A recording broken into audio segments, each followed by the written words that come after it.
Mateus capítulo 15, tem uma porção aqui entre os versos 21 a 28. É um dos momentos na vida e do ministério de Jesus, dentro do seu último ano de ministério. E eu tenho esse encontro de Jesus como uma joia preciosa, e toda vez que eu menciono algum texto eu falo a mesma coisa, mas é porque é o que eu acho de verdade. Quase todos os textos são joias, todos os textos são joias preciosas, mas eu amo os encontros que Jesus tem com as pessoas, e amo perceber algumas coisas nesses encontros. Eu amo perceber como Jesus se postou, o que Jesus falou, como Jesus lidou com uma determinada pessoa, e ele lida com uma pessoa de um jeito, e com uma outra pessoa ele lida com um jeito diferente. Essa pessoalidade de Jesus fascina a mim, e o poder, como ele revela o seu poder, como ele age dependendo da pessoa, isso para mim é fascinante. Eu noto também, às vezes, a pessoa, como é que ela está, né? Como é que ela chega para Jesus, e como Jesus lida com essas questões tão pessoais, pessoa a pessoa. E, portanto, os encontros que Jesus tem com as pessoas em todos os evangelhos, eles são muito divertidos às vezes, e eu me alegro em ler os evangelhos, notando isso, tentando prestar atenção nessas características. Nesse encontro que Jesus teve com essa mulher, né, registrado nesses versos que eu mencionei já, nesse encontro acontecem coisas muito curiosas, até controversas.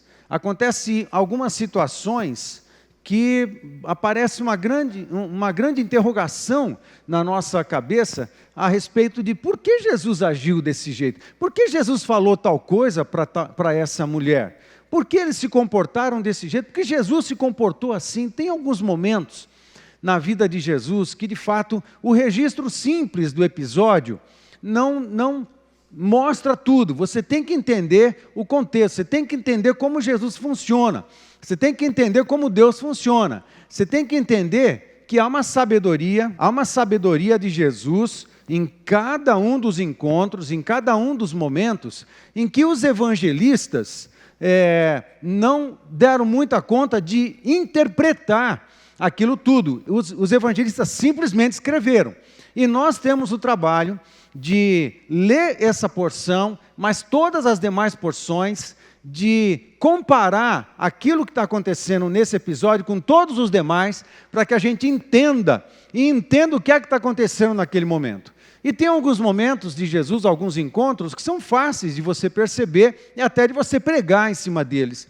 Mas tem alguns que não são tão fáceis. E esse daqui é um desses momentos que você tem que mergulhar um pouquinho mais fundo para entender o que está se passando. Porque numa leitura rápida, você vai achar, puxa, Jesus foi muito grosseiro, Jesus foi muito mal educado, ou então essa mulher foi arrogante, ou então não, ela se humilhou demais, exagerou e tal. Então você tem que mergulhar um pouco mais nesse texto para descobrir o que de fato está acontecendo. E, descobrindo, tirar lições para cada um de nós. E eu quero tirar, sim, eu quero fazer essas duas coisas. Eu quero apertar a tecla SAP desse texto, eu quero mergulhar nesse texto e depois tirar algumas lições. E se você não sabe o que é tecla SAP, você vê na tua televisão, na tua televisão, quem sabe, não sei, ou então pergunta para o teu filho, que certamente ele sabe o que é a tecla SAP. Ele vai explicar para você o que é isso aí. Muito bem. Mateus capítulo 15, a partir do verso 21. Vamos ler esse texto que diz respeito a um encontro de Jesus com a mulher cananeia. E o tema dessa mensagem é persista. É o tema que eu dei para essa mensagem. Persista. Fale comigo, persista. Muito bem, acompanhe a leitura que eu vou fazer. Partindo Jesus dali, ou da região perto da mulher da Maria Madalena, perto de Magdala, ali, mais ou menos perto de Cafarnaum também, ele está por ali. Partindo Jesus dali, das imediações do mar da Galileia, retirou-se para os lados de Tiro e Sidom, que no primeiro século era a região da Fenícia, hoje é uma região do Líbano. Okay? Essas duas cidades hoje estão no território do Líbano, no primeiro século chamado de Fenícia. Partindo Jesus dali, retirou-se para os lados de Tiro e Sidom. E eis que uma mulher cananeia, que viera daquelas regiões, clamava: Senhor, filho de Davi, tem compaixão de mim. Minha filha está horrivelmente endemoniada. Ele, porém, não lhe respondeu palavra. E os seus discípulos, aproximando-se, rogaram para Jesus: despede-a, pois vem clamando atrás de nós. Mas Jesus respondeu, não para os discípulos, para ela: não fui enviado, senão às ovelhas perdidas da casa de Israel. Ela, porém, veio e o adorou, dizendo: Senhor, socorre-me. Então ele, respondendo, disse: não é bom tomar o pão dos filhos e lançá-lo aos cachorrinhos. Ela, contudo, replicou: sim, Senhor, porém os cachorrinhos comem das migalhas que caem da mesa de seus donos. Então lhe disse Jesus: ó mulher, grande é a tua fé, faça-se contigo como queres. E desde aquele momento, sua filha ficou sã. Baixa a sua cabeça, vamos orar um pouco mais. Senhor Jesus, sabemos que Tu estás aqui e queremos muito que o Senhor trate conosco, segundo a pessoalidade de cada um, segundo é o nosso coração, segundo somos. E nesse momento que a Tua palavra, ela seja vivificada em nós. Esse momento, esse episódio, Senhor Deus, ele traga vida a todos nós. Jesus, faz a gente, nesse momento, ter um encontro com o Senhor, do jeito que o Senhor é, entendendo o teu coração, entendendo os teus propósitos. Ó Deus, ministra a cada um de nós, por favor, e te agradecemos. No nome de Jesus, amém. Jesus está na região da Galileia. Na mensagem de domingo passado, eu me referi a um dos momentos da multiplicação dos pães. E a multiplicação dos pães aconteceu por volta do mês de abril do ano 28, talvez, no início do terceiro ano do ministério de Jesus. E ele ministrou em algumas cidades, continuou a sua trajetória em toda a região da Galileia, até que chegou perto de Magdala, e de Magdala, que fica a oeste do mar da Galileia, Jesus empreende uma caminhada para a região de Tiro e Sidom, que fica a oeste, a noroeste do mar da Galileia, indo na direção de Tiro e Sidom e as margens do mar Mediterrâneo. E isso está acontecendo mais ou menos pelo mês de junho. E eu chamo a sua atenção para que aquilo que segue até o final do verso, até o final do capítulo 15, Jesus dá uma volta ele vai até a região de Tiro e Sidom, depois ele dá uma volta, passa em Cesareia de Filipe.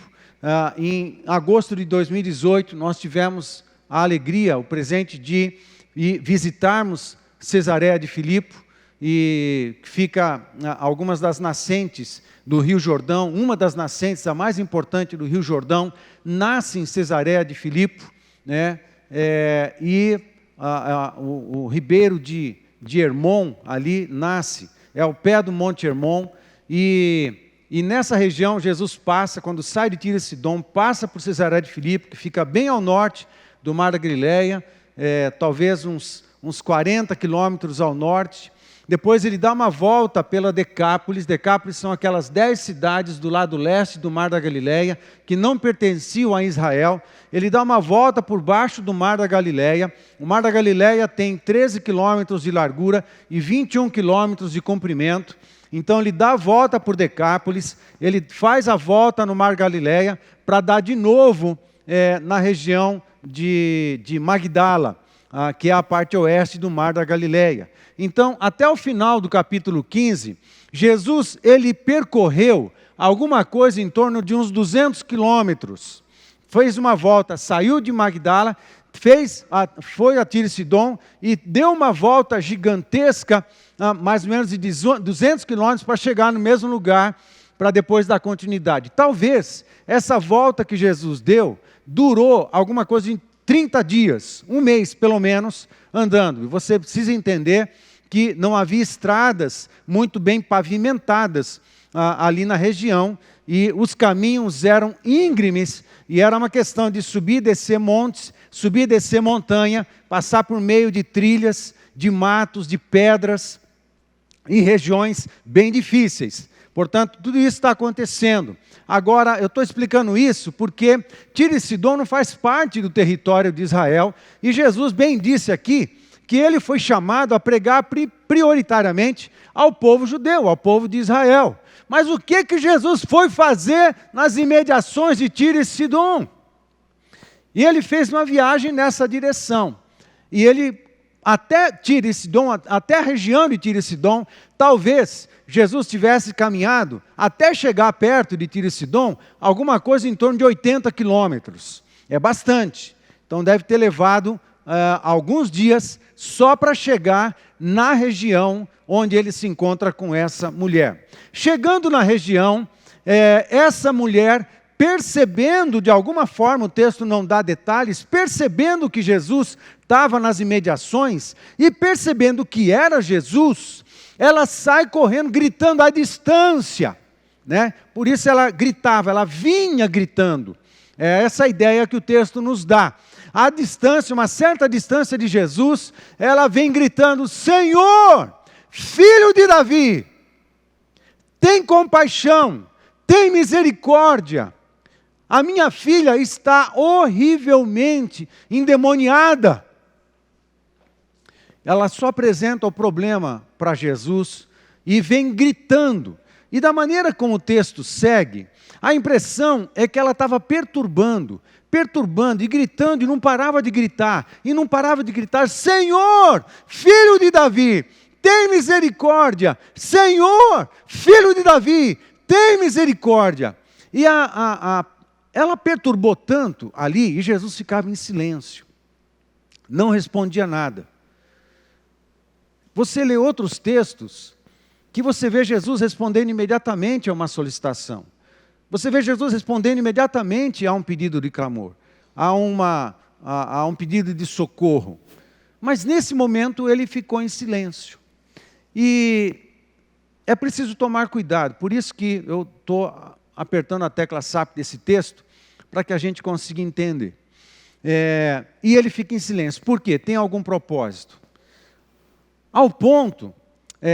essa mulher vem incomodando ao ponto dos discípulos falarem com Jesus: Mestre, por favor, dá um chega para lá nessa mulher. Ela já está nos incomodando. Ela não para de gritar o tempo inteiro. Os discípulos, às vezes, não ajudam muito. Os discípulos, às vezes, não ajudam muito, né? Às vezes, os discípulos não entendem o que Deus está fazendo. É uma coisa que a gente precisa entender o que Deus está fazendo. O que é que Deus está fazendo? Às vezes a gente quer ajudar Deus e atrapalha.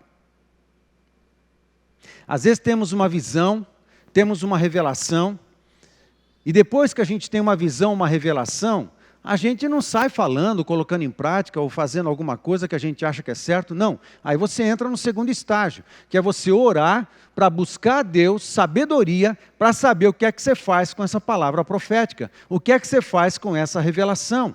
E você geralmente uma boa saída, uma boa sabedoria, seria você conversar com outros ministros. Se é um profeta, conversa com outros profetas. Se é um líder, conversa com outros líderes.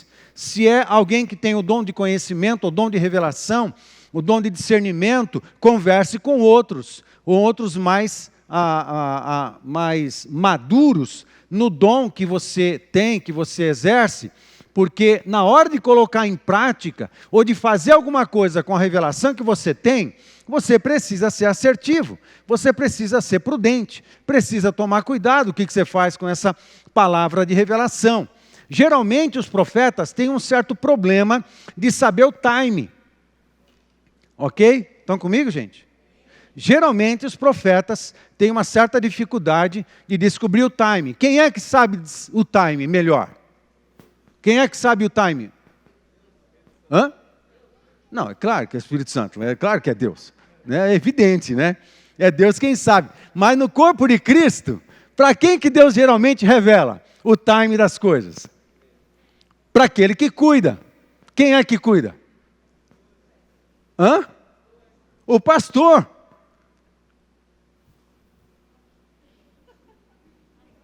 Tudo bem, gente? Tá?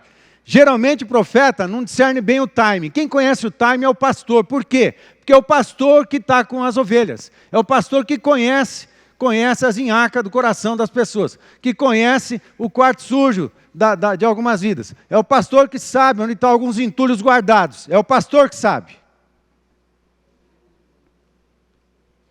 E também discerne a hora de limpar. O profeta tem a revelação. Nós precisamos fazer isso. Ela pega a vassoura e pá. Aí dá tudo errado. Porque você tem que respeitar o time das coisas. Porque você tem que entrar no processo de buscar Deus para entender o que é que você faz com tal revelação. E daí a gente depende de outras pessoas. Amém, gente? Você depende de outras pessoas. E isso é muito bom, porque a palavra de Deus nos ensina a buscar sabedoria com outras pessoas. Aí os discípulos, eles não discerniram o que é que estava acontecendo com Jesus, e menos ainda com aquela mulher. Eles se irritaram com aquela mulher, com a perturbação que ela provocou. E Jesus, tranquilo, Jesus tolerou aquela situação toda porque havia um propósito no coração de Jesus, mas que não fica evidente no começo. Até os discípulos entenderam só no final essa história. Muito bem, até o ponto que Jesus ouve dos discípulos: Jesus, despacha essa mulher, porque ela está irritando a gente, ela está tirando a nossa paz, a nossa paciência. Aí Jesus, ele entra na sequência e responde. Curiosamente, ele não responde aos discípulos. Aí nessa hora, no começo, Jesus deixa a mulher no vácuo. Ok? Ele está deixando a mulher no vácuo. Aí os discípulos cobram de Jesus uma atitude. Cobram de Jesus uma atitude. Aí Jesus se volta para a mulher e fala para a mulher e deixa os discípulos no vácuo. Na sequência. Agora é a vez dos discípulos ficar no vácuo. Fica aí, vai prestando atenção e vê como que eu vou lidar com essa causa aqui. Aí Jesus se volta para a mulher, a uma distância, provavelmente, ela vinha gritando, ela vinha se aproximando. Provavelmente, ela estava, porque Jesus não gritou. Geralmente, Jesus não grita. E geralmente, o Espírito Santo também não grita. O que eu já disse muitas outras vezes sobre a voz do Espírito Santo? Que o Espírito Santo fala baixinho. Geralmente o Espírito Santo sussurra. E se a tua alma estiver gritando demais, você não vai conseguir ouvir. A gente tem que aprender a fazer calar a nossa alma. E quando a gente calar a alma, aí a gente começa a ouvir Deus. Porque Deus fala baixinho. Em alguns momentos ele dá força, mas é outros momentos. Em alguns momentos específicos. Muito bem. Jesus Aí deixa os discípulos no vácuo e se volta para a mulher. Talvez ela viesse gritando, aí ela está perto de Jesus.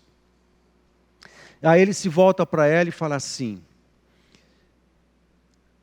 eu não vim a não ser para as ovelhas perdidas da casa de Israel. Em outras palavras, eu saí do mar da Galileia, andei 80 quilômetros para chegar aqui e falar para você que eu não vou atender você. E depois volta para casa. É isso que Jesus foi fazer? Ele andou 80 quilômetros para se encontrar com essa mulher e chega lá e fala que não vai fazer nada para ela? Qual é o propósito? Não. Aí ele manda essa para a mulher: eu só vim prioritariamente ou exclusivamente para as ovelhas perdidas da casa de Israel. A palavra ovelha aqui, que Mateus usa, é uma palavra muito comum que geralmente é utilizada para denominar ovelha mesmo. Mas ela também é utilizada para se referir a qualquer animal de 4 patas, qualquer quadrúpede. Pode ser gado, pode ser cavalo, pode ser ovelha, pode ser qualquer outro animal de 4 patas. Então, é uma palavra um pouco genérica, mas também no Novo Testamento, ela, a maioria das vezes, ou quase todas as vezes, ela quer dizer ovelha. Então, Jesus usa essa palavra para falar com aquela mulher. Eu vim primeiro para as ovelhas perdidas de Israel. E na sequência, isso está no verso 24, muito interessante. Aí, na sequência, no verso 25, o que ela faz? Ela clama, Jesus fala: eu vim para os filhos de Israel, para as ovelhas de Israel. Eu não vim para você. Aí no verso 25, o que ela faz? Qual é a resposta dela? Ela adora. Ela se prostra. Como que ela deve ter feito? Eu não sei, mas a própria palavra adorou, ela é uma palavra em grego que é proskunel. Fale comigo, proskunel. Pronto, você está falando grego também, ok?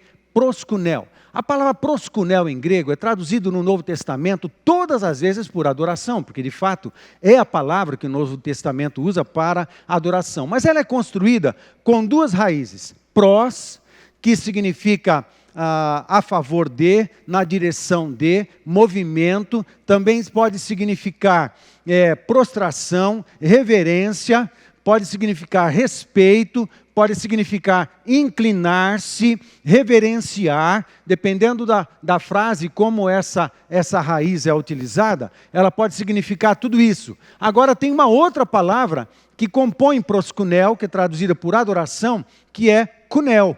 Kunel significa cão. Estão comigo? Kunel significa cão. Então a palavra que se usa para adoração é inclinar-se como um cão. Na verdade, essa palavra acabou tendo uma conotação bem interessante, que é lamber como cão. Proskunel significa literalmente e etimologicamente lamber como cão. A ideia é positiva, não é negativa. É como você chega na sua casa e você tem cachorro. Quem tem cachorro? Um animal em casa. Cachorro, né? Pode ter passarinho, pode ter calopsita, pode ter outros animais, né? Muitas calopsitas, né? Não, cachorro. A ideia é o kunel. É cachorro. Quem tem cachorro em casa, e é um cachorro muito legalzão, aí você chega em casa, ele pula em você porque ele fica feliz de te ver, e ele começa a fazer festa, ele vem te cumprimentar. Assim era a nossa Meg, né? A nossa cachorra, uma poodle que tínhamos. Aí o cachorro, ele vem, e uma das formas dele beijar, como é que é? É lamber. O cachorro lambe, né? E é um beijinho do cachorro, é a lambidinha do cachorro. É essa a ideia. Proskunel significa lamber como um cão. Exatamente. Só que essa palavra, por causa da história e a semântica, que acaba atribuindo uma outra conotação ao significado daquela palavra, acabou tomando uma outra ideia, e a ideia da palavra proskunel evoluiu para prostrar-se, para beijar entre os olhos. Essa também é uma das traduções da palavra proskunel. Beijar entre os olhos, ou beijar a mão, ou reverenciar um rabi, um raboni, alguém que tem autoridade. Então, assim é a palavra que o verso 25 está dizendo, que essa mulher praticou ali uma adoração, uma proskunel. Agora, olha que interessante, você tem que entender um trocadilho. Está vendo um grande trocadilho aqui que Jesus e a mulher estão fazendo, porque eles estão no embate, ok? Ela está pedindo uma coisa, Jesus está resistindo ela, e ela está vindo para cima, e Jesus continua resistindo, e ela continua vindo para cima. Amém, gente? É uma disputa ali que está acontecendo entre a mulher e Jesus. E Jesus fala, não vou atender você porque eu vim para o povo de Israel, para os animais de Israel, para as ovelhas de Israel, para os quadrúpedes de Israel. Aí o que ela faz? Ela proskunel, pá! Lambe como cão, beija como um cão. E aí a ideia dela ter se jogado ao chão. E ali adora a Jesus.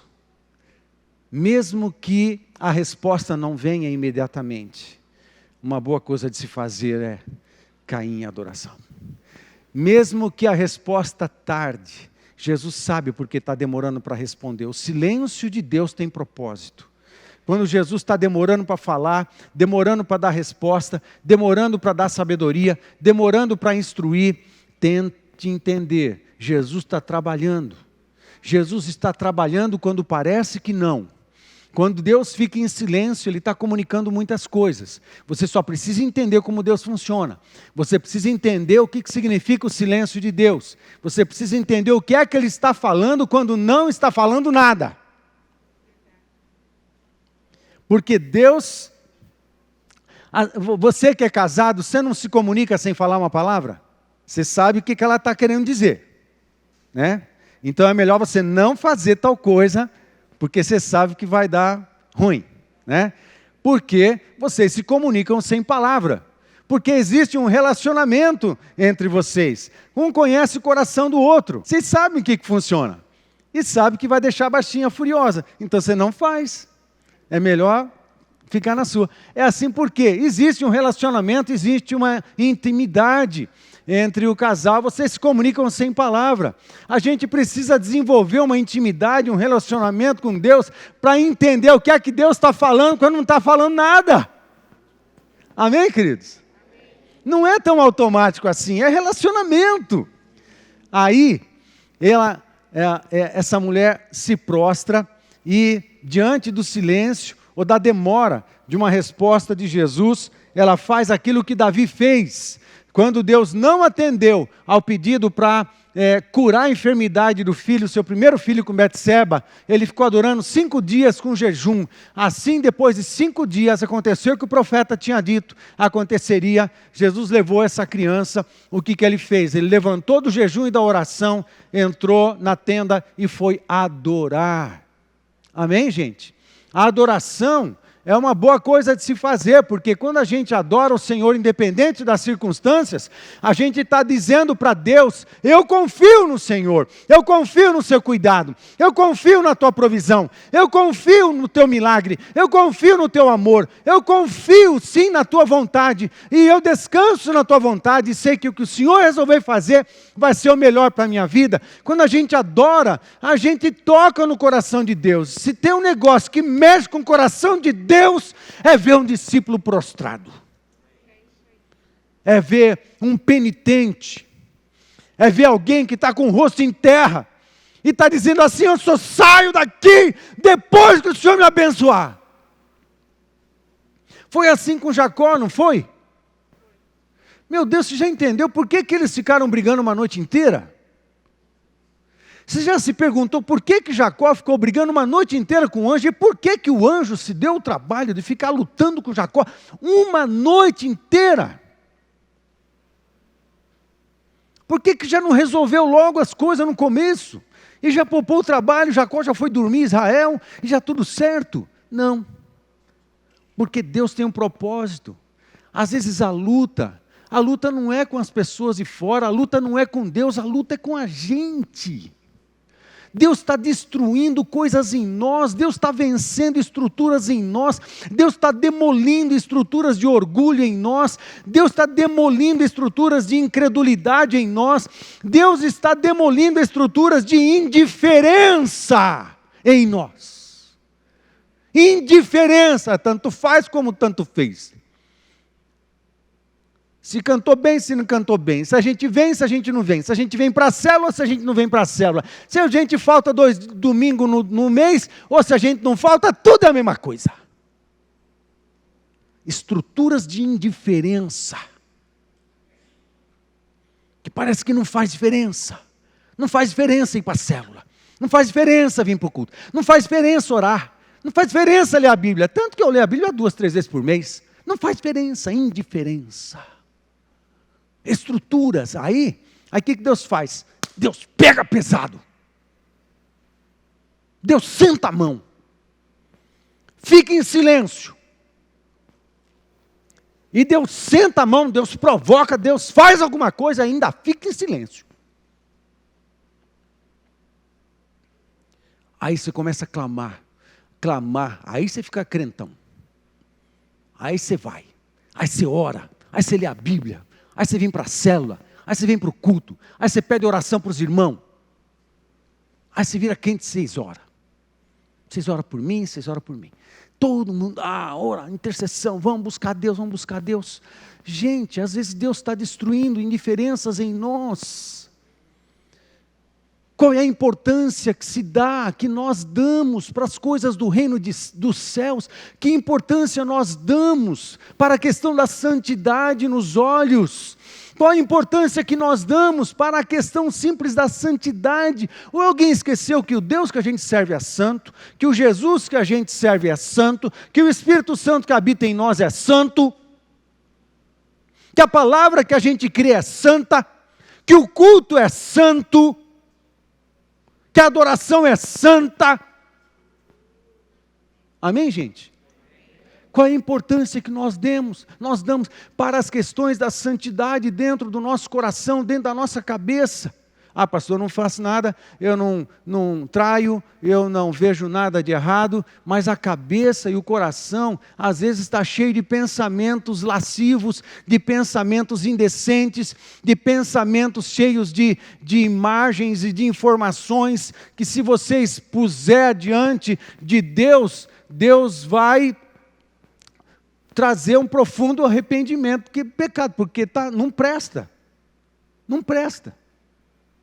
A questão da santidade. Aí às vezes Deus senta a mão, aí ainda fica em silêncio, porque Ele está fazendo um grande trabalho de destruir coisas na nossa vida. Alguém disse que Deus nos abençoa muito mais quando tira coisas de nós do que quando dá. Porque o que Ele tira de nós é aquilo que tem que sair de nós, que não está servindo a nossa vida, que não está ajudando na nossa espiritualidade, na nossa comunhão com Deus. Vocês estão comigo, gente? Amém? Essa mulher estava assim diante de Jesus. E Jesus estava dificultando. Às vezes Jesus dificulta para nós. Por quê? Porque tem um propósito. Ele quer ver a nossa reação. Jacó lutou uma noite inteira e no final, o anjo que era mais forte que Jacó, ele não usou da sua própria força, porque o propósito era demolir Jacó. O propósito era expor o seu caráter de falso, de enganador. Era isso que o anjo estava fazendo, estava destruindo e estava refazendo o caráter desse homem. E lá pela manhã, pela madrugada, o anjo viu, esse cara não vai parar de lutar comigo, mas é isso mesmo que eu quero. Eu quero que lutem na minha presença, porque eu tenho a chance de tocar, eu tenho chance de tocar na coxa de Jacó. Ele tocou na coxa de Jacó e tirou uma coisa preciosa de Jacó. Nunca mais Jacó andou direito. Andou mancando o resto da sua vida. Tocou no corpo, tirou alguma coisa do corpo de Jacó. Ele andou manco, Mas mesmo manco, aí então é que ele foi Israel, príncipe de nações. Ele deixou de se chamar Jacó, o enganador, para se tornar o príncipe das nações. E isso é o resultado de uma luta. Quanto nós temos lutado? Como têm sido as nossas lutas diante de Deus? Eu não estou lutando, não estou falando lutando na vida. É lutar na presença de Deus mesmo, por alguma causa, por alguma coisa. Mas é o tempo que a gente passa com Deus. Senhor, eu estou precisando disso. Senhor, eu estou clamando por isso. Fala comigo, por que o Senhor está em silêncio? Está em silêncio porque Ele está destruindo coisas em nós, para poder construir outras coisas em nós, que prevalecem para o reino de Deus. A palavra de Deus fala que aquilo que pode ser abalado será, para que sobre simplesmente aquilo que não pode ser abalado. Deus quer construir estruturas dentro da nossa vida, que permanecem para a eternidade, que não podem ser abalados pelos problemas, um caráter cristão que não pode ser abalado pelas tempestades, um caráter cristão que não pode ser abalado pelas dificuldades, não pode ser abalado pela escassez, não pode ser abalado pelas más notícias, não pode ser abalado por absolutamente nada, nem que o inferno inteiro se levante contra nós. Eu sei quem eu sou em Deus, e eu vou seguir, eu vou prosseguir, eu vou para as cabeças. Porque eu sei quem eu sou, porque o que sobrou das minhas lutas que eu tive com Deus, sobrou o que não pode ser abalado, que é a identidade de um filho de Deus. Mas que sabe para quem é e sabe para o que veio, sabe qual é a missão, sabe qual é o papel, por isso ele segue no cumprimento do seu chamado e da sua vocação.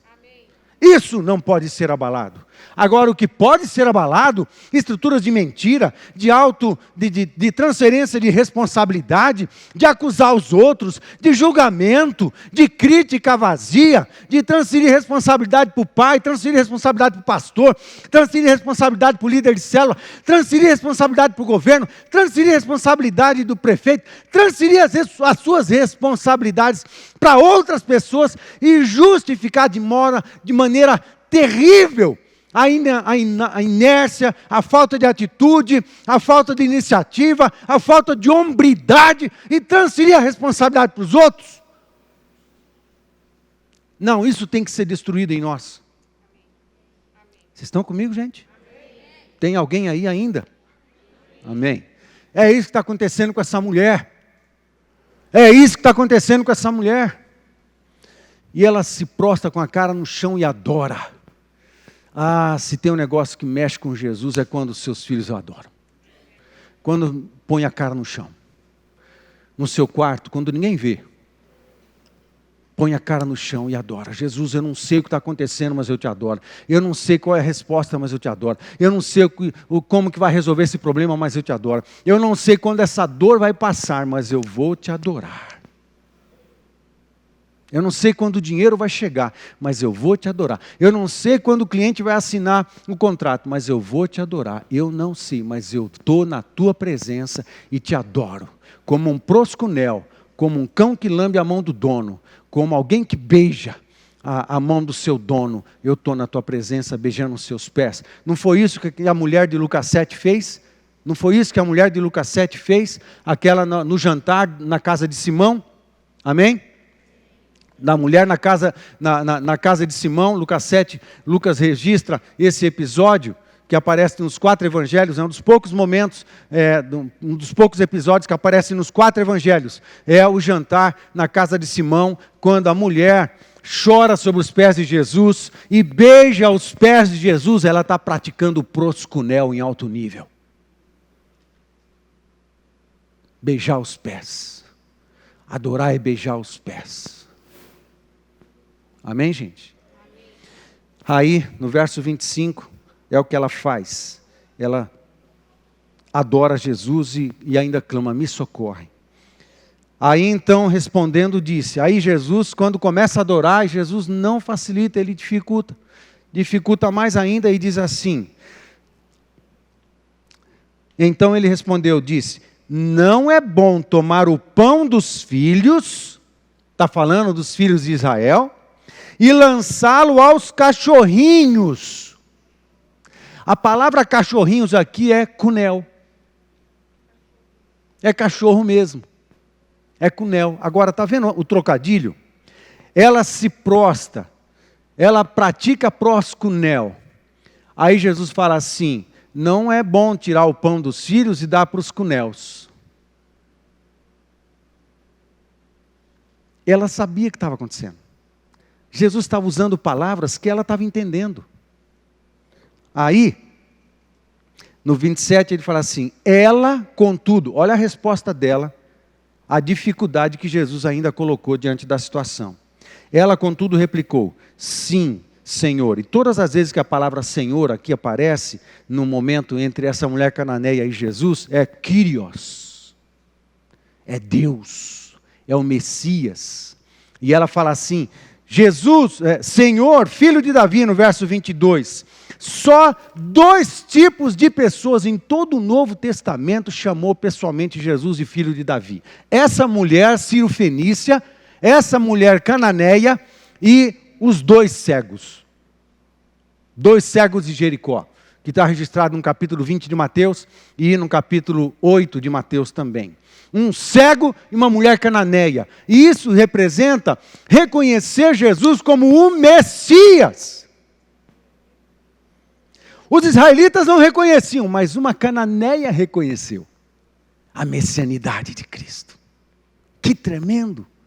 Aí no verso, aqui ele fala, no verso 27, e ela replicou, Senhor, Kyrios, porém os cachorrinhos, os cunéus, comem das migalhas que caem da mesa de seus donos. Está falando que Jesus é dono, está falando que já começa a resposta dizendo Kyrios. Ou seja, o Senhor é Deus, o Senhor é o Messias.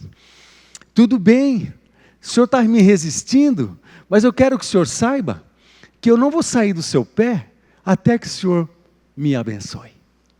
É isso que essa mulher está falando. É igual Jacó. Eu não largo o Senhor, anjo, até que o Senhor me abençoe. Que fique claro, Jesus, eu não estou entendendo nada, a minha necessidade é grande, eu não tenho respostas, mas eu quero uma coisa, quero que o Senhor saiba uma coisa, eu vou ficar no teu pé, beijando os teus pés até que o Senhor faça alguma coisa, eu vou ficar orando e intercedendo até que o Senhor faça alguma coisa, eu vou ficar adorando na tua presença até que o seu poder se mova. E essa é a postura. Depois de Jesus resistir, Jesus nunca resistiu a alguém, tanto quanto fez com essa mulher cananeia. De todos os encontros que ele teve no Novo Testamento, ele nunca resistiu a alguém tanto quanto fez com essa mulher. Talvez essa mulher e você. Que tinha uma filha endemoniada, ela não estava pedindo nada para ela. Ela não estava pedindo nada para ela.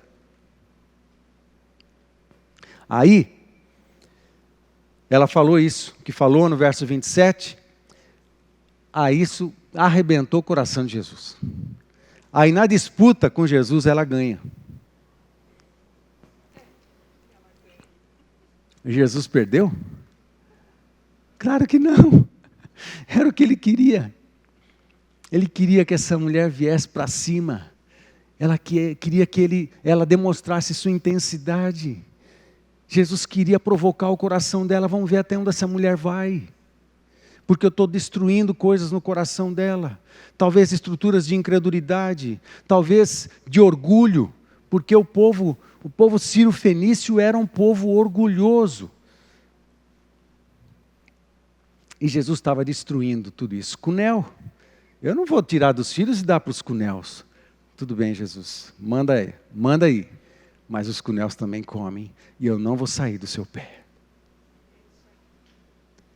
Aí, no último verso, então, lhe disse Jesus, ó mulher. De Cunel, passa para mulher. Qual é o significado disso? Eu vou explicar. Ó mulher, grande é a tua fé. Faça-se contigo como queres. E desde aquele momento, sua filha ficou sã. Olha o que está acontecendo aqui. A palavra mulher que Jesus usa é a palavra guni em grego. A palavra guni é uma raiz que se aplica à mulher. Você, marido, se quiser elogiar a tua mulher, você olha para ela e fala assim: minha querida Guni. Quer fazer isso agora? Não, melhor não, né? Deixa eu explicar primeiro, senão não vai dar bom. Vamos lá. Guni, Jesus fala para essa mulher. Era uma mulher cirofenícia, que ele chamou de Cunel. E agora está se referindo a ela como Guni. O que significa isso? A palavra Guni, ela é utilizada para mulher, no sentido mais genérico, mas é também usado para mulher de qualquer idade, mas também usado para as virgens, e usado para a mulher casada, e usado para a esposa, ou uma noiva. De Cunel para noiva. De Cunel para a esposa. Sabe que Jesus viu nessa mulher? Falou assim: eu vou casar com essa mulher. E é lógico que eu estou falando no sentido espiritual. Ela fará parte da minha igreja. Ela é parte da minha noiva. E eu vou promover essa mulher, porque ela resistiu até o fim. E agora você é Guni. Você faz parte do meu povo. Você é parte da minha igreja santa. A minha esposa. Amém, gente? A minha noiva. Jesus eleva essa mulher. Essa mulher provavelmente, eu não tenho certeza se ela tivesse foi chamada algum dia por esse adjetivo, por esse nome, mas por Jesus foi. Mas ser chamado de Guni por Jesus significa muita coisa. Guni. Porque Jesus elevou essa mulher. Outra coisa, quando ele fala assim: faça-se, mulher, grande é a tua pistis, grande é a tua fé, faça-se. Interessante. Aí quando ele libera a palavra de milagre, presta atenção nisso. É um segredo que está embutido aqui no original que eu vou mostrar para você. Quando ele libera a palavra do milagre sobre ela, ele usa uma palavra que é ginomai. Guni, ginomai, faça-se. Quando ele fala assim, faça-se, e usa a palavra ginomai tem a mesma raiz de Guni. O que isso tem a ver? O que isso significa? A palavra ginomai significa vir à existência, significa vir a existir, significa acontecer. Alguma coisa vir à existência, acontecer e se movimentar. Significa alguém erguer-se. Significa alguém ser elevado, ser abençoado, ser elevado às alturas. Ginomai. Ser elevado às alturas. Ginomai. Faça-se. A palavra de poder que liberou um milagre sobre essa mulher tinha a ver com quem ele era, porque nesse momento, quem ela era, nesse momento, Jesus a eleva para a Guni, Jesus a eleva para a noiva, e usa dessa mesma raiz para dizer: vai. A minha noiva tem privilégios, a minha noiva eu abençoo, a minha noiva eu elevo, a minha noiva eu ergo, a minha noiva eu abençoo, a minha noiva, mesmo que na vida seja um Cunel, eu elevo para Guni, mesmo que na vida e por causa do pecado, a gente tenha sofrido no passado, e a gente é menos, a gente se sente menos, a gente se sente incapacitado, a gente se sente inferiorizado, mesmo que sejamos rejeitados, não importa o que a vida tente imprimir no nosso coração. Quando você luta com Jesus, quando você entra no fight com Jesus, Ele te eleva, Ele vai provar a tua fé, mas depois Ele vai te elevar às alturas, Ele vai te promover, vai te colocar na dimensão de noiva, na dimensão da noiva que está sendo preparada desde a eternidade, e por causa dessa natureza, por causa da tua natureza, Deus coloca o céu a teu favor, porque você passa a ter a natureza do céu, a natureza sobrenatural, a natureza da eternidade. A tua natureza foi afetada por Jesus Cristo, você tem a mesma natureza de Jesus. É o que Pedro fala lá no capítulo 4, no capítulo 2 também, capítulo 2 de 1 Pedro, quando ele fala que nós somos semente, a semente do Evangelho entrou em nós, e a semente de Deus, ou seja, a semente dele entrou em nós e afetou o nosso DNA. Agora nós temos o DNA de Jesus, nós temos o DNA, nós temos a natureza de Jesus Cristo em nós. E por causa da nossa natureza, os milagres acontecem. Por causa da natureza em nós, o céu se move a nosso favor. Amém, gente? Vem à existência o que não é, por causa da nossa natureza. Qual é a nossa natureza? A natureza de igreja, a natureza de noiva, a natureza de esposa de Cristo, a natureza de povo santo. Essa é a natureza de Deus em nós. E porque nós somos o povo, que agora temos a natureza de Jesus, o céu se move a nosso favor. Amém, queridos? Agora, como é que está a tua relação com Jesus? Como é que está a tua relação? Ele de fato é o teu querido, é o teu amado? Ele é o teu noivo mesmo? Quando ele olha de canto assim, você sabe o que ele está querendo dizer? Quando ele fica em silêncio, você sabe o que Jesus está falando? Quando ele só começa uma frase, uma palavra, você sabe o que Jesus está querendo chamar a sua atenção? Quando ele fala de alguma forma, o Espírito Santo que fala baixinho aos teus ouvidos, você sabe o que Jesus está indicando para você? Como é a tua relação, a tua natureza de Deus? A natureza de Deus em você tem que aparecer. Amém, queridos? Porque o problema é se a gente já entregou a vida para Jesus, o Espírito Santo está em nós, mas a gente insiste em viver no estilo mundano. A gente insiste em viver nessa vida como todo filho do inferno vive. E a gente omite a nossa natureza divina, omite a natureza de Jesus em nós. Você acha que o céu vai se mover a teu favor?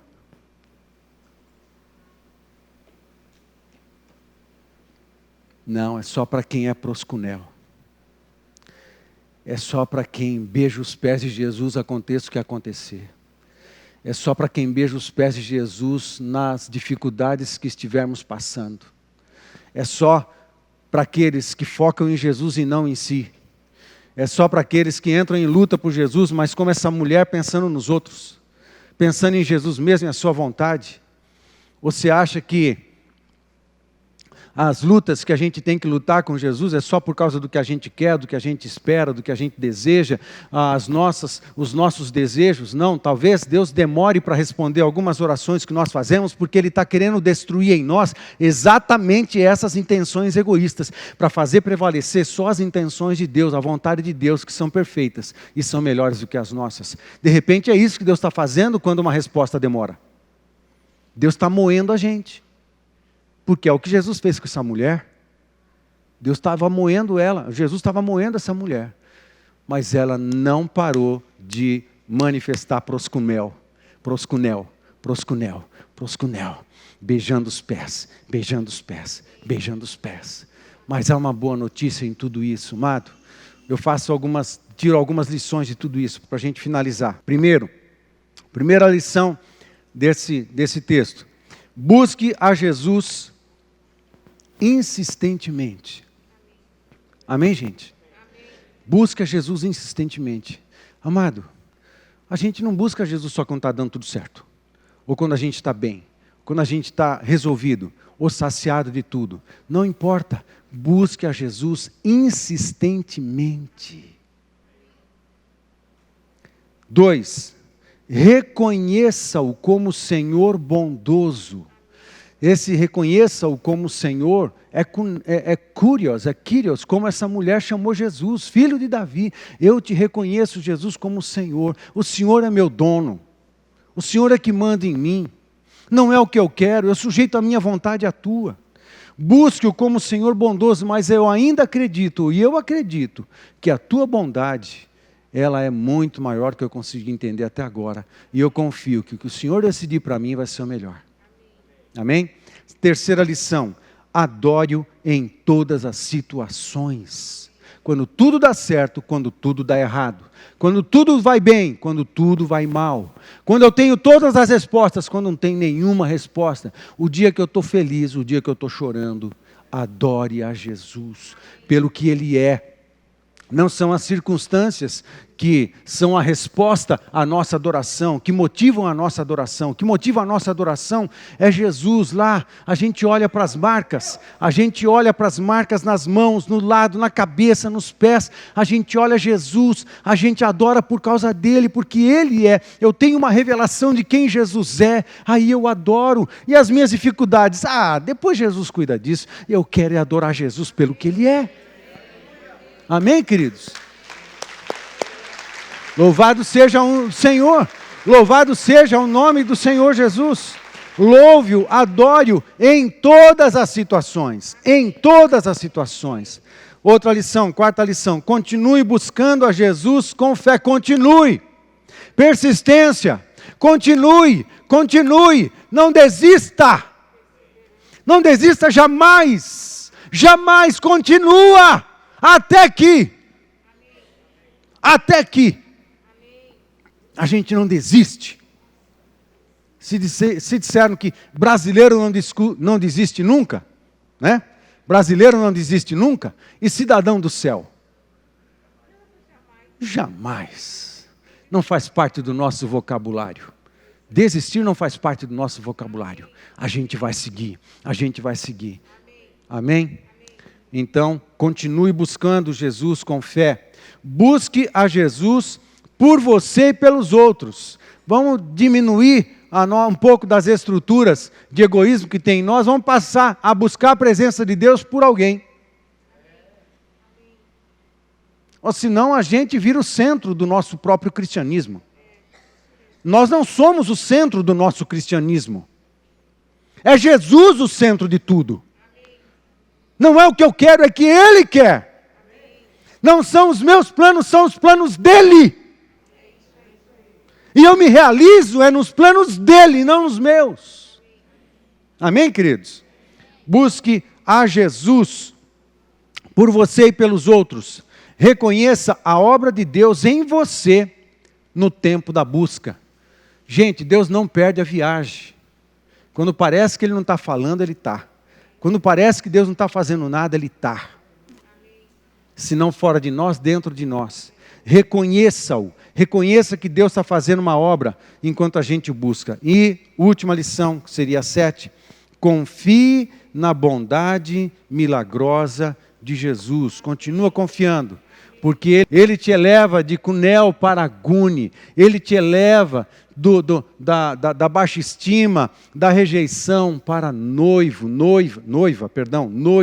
Ele te eleva para cidadão do céu. Ele te eleva para cidadão do reino de Deus. Ele te eleva para discípulo. Ele te eleva para parceiro. Ele te eleva como para herdeiro do seu reino. Ele te eleva. Ele põe uma natureza em você. E aquele que tem essa natureza e flui nessa natureza, os milagres acontecem.